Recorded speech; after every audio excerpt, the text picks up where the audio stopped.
Now, if you're looking for a training gift for the winter whilst you're practicing at home, then maybe you want to consider a mirror. Or not. Andy Gorman, the putting and short game specialist, helping you to make decisions on training aids. And ultimately what we've got to do is get to understand how to use them once we've got them, because they generally don't come with many instructions. So why do we need to use a mirror with caution? Because that's really what I'm saying. Look, I've got numerous mirrors. The problem that we've got is mirrors come in various shapes and sizes. As you can see, the one that I've got here, ultimately, is the Seymour mirror. Now, I've worked and known the guys at Seymour for the best part of 15 years now, and as you know, they're very distinctive design. It's a two-colour shaft, and you've got to hide the red dot, get into all sorts of significant positions to work the putter's principle. It's a game changer if that's exactly what you need, and getting into consistent positions is really important.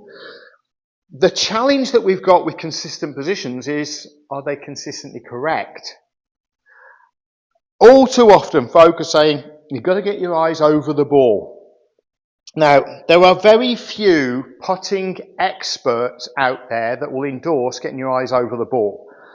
I am not one of those few. Your eyes need to be somewhat inside of the golf ball. Why, you ask? Well, we've mentioned it before, but if your eyes are over the ball, your posture will be compromised.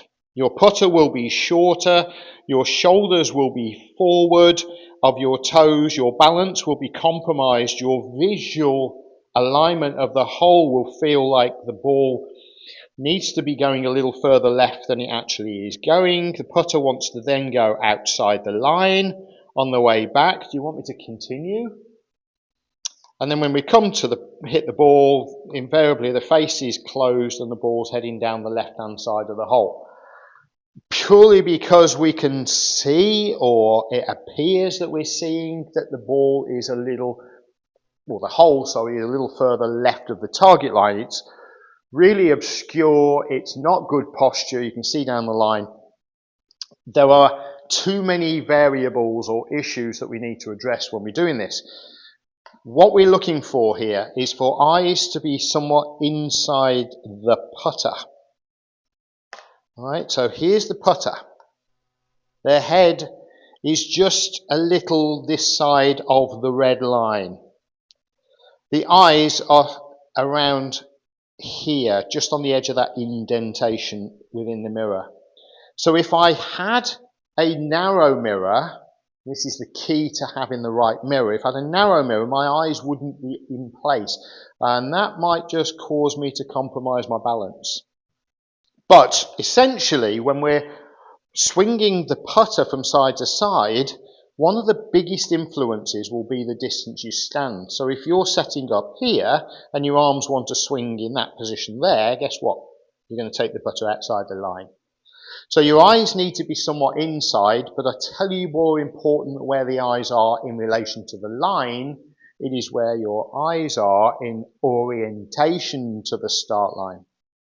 Because the start line, your intended target, if your head is crooked, if you're used to putting your phone to your ear, you may be sitting at a desk with a phone. I know we have these sort of non-handset phones nowadays, which is great, but if you've got your mobile phone tucked to your ear whilst you're practicing, guess what?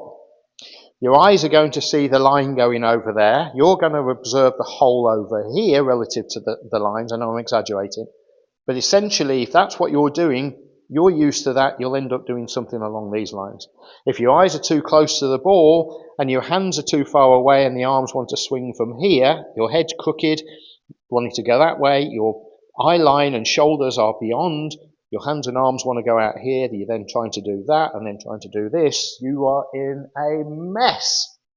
So it's really important that we get some solid basic fundamentals in setup so that we are good to go from side to side. My eye line's just inside, my head is not tilted left or right, my eyes are in line. I can tell you now that in recent years competing and becoming really competitive with putts inside 20 feet, I can safely say to you that the biggest change has been in the position of my eyes relative to the target line. So do I like mirror training? Yes. Do I love mirror training? No. But the main reason why I don't love it is because invariably we're using mirrors incorrectly. If you have a narrow mirror, something that's only about this width, there's lots of them around, but if something is that narrow, then ultimately what I want you to do is to practice with the ball outside the mirror, not in the little gap. I want you to be able to see your eyes in relation to the mirror. I don't want to see your eyes crooked in this direction. I want your eyes in line with the mirror so that you are now in line with your mirror, your target, and so that will help you with your shoulder alignment and your path of club. It is crucial. If your head's tilted, your spine's probably tilted, your shoulders are slightly out of position, everything that's going to help you to mess up one or two components of your stroke, you've got to practice with your eyes in a straight line towards the target if you want to hole more putts. Andy Gorman-ThePASS, the putting and short game specialist, helping you understand a bit about alignment that you maybe didn't think about in the past. And maybe a mirror will help, but try and get a bigger one if you possibly can. Thanks for watching. See you next time.